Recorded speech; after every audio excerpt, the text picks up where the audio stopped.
बातमीपत्रात आपलं स्वागत करीते। पाहुयात आजच्या काही मुख्य बातम्या। शालेय विद्यार्थिनीवर ऑटो चालकाने लैंगिक अत्याचार केल्याची घटना अजनी ठाण्याच्या हद्दीत पुढे आली आहे।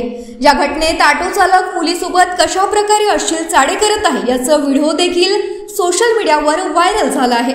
या व्हिडिओतील विद्यार्थिनी ऑटो चालकास हात जोडून विनंती करताना दिसून येत आहे। दक्षिण नागपूरच्या परिसरात राहणारे एका विवाहित जोडपे सरकारी कर्मचारी असून त्यांना एक मुलगी आहे।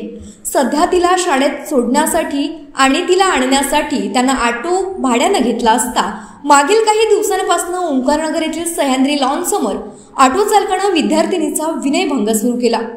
विद्यार्थिनी त्याला हात जोडून विनंती करायची तरीही ऑटो चालकाने तिला धमकावून सोडले नाही। ऑटो चालक मुलीसोबत करत असलेले हे कृत्य परिसरातील एका स्त्रीने किचनच्या खिडकीतून शूट केला आहे। महिलेने ऑटो चालकाच्या वागण्याचा हा व्हिडिओ परिसरातील रहिवाशांना दाखवला। काही वेळाने ही टेप सोशल मीडियावर वाऱ्यासारखी पसरली।